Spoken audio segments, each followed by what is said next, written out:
മാധ്യമങ്ങളുടെ ഏറ്റവും കൂടുതൽ പരിലാളനകൾ ഏൽക്കുന്ന ഒരു വ്യക്തി എന്നുള്ള നിലയിൽ കൂടിയാണ് തീർച്ചയായിട്ടും എന്നെ ഇവിടെ വിളിച്ചിട്ടുള്ളത്. ഈ പരിലാളനകൾ ഞാൻ തുടങ്ങിയത് എന്നാണെന്നറിയാമോ? 2016 CPIMൻ്റെ സ്ഥാനാർത്ഥിയായി ആറന്മുളയിൽ എൻ്റെ സ്ഥാനാർത്ഥിത്വം പ്രഖ്യാപിക്കപ്പെട്ടതോടുകൂടിയാണ് ഇത്തരത്തിലുള്ള മാധ്യമങ്ങളുടെ സവിശേഷമായിട്ടുള്ള പരിലാളനയ്ക്ക് ഞാൻ പാത്രമായി തീരാനായിട്ട് തുടങ്ങിയത്. അന്ന് ഒരു വൈകുന്നേരം ഒരു ചാനൽ 1 മണിക്കൂറാണ് എനിക്ക് വേണ്ടി ചർച്ച ചെയ്യാനായിട്ട് മാറ്റിവെച്ചത്. ഒന്ന് ആലോചിച്ച് നോക്കണം.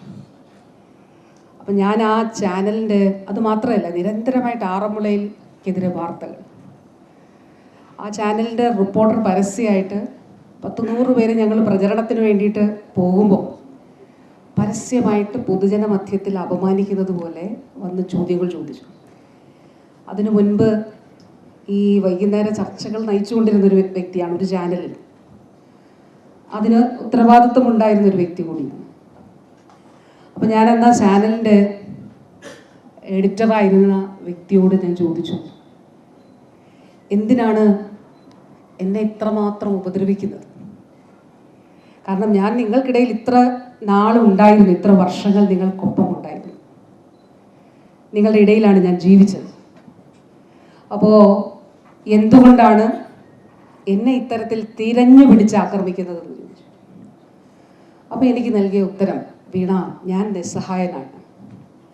ഇത് ഞങ്ങളുടെ ചാനലിൻ്റെ പോളിസിയാണ്. ആറന്മുള എന്നുള്ളത് ഇന്ന പാർട്ടിയുടെ A+ മണ്ഡലമാണ്.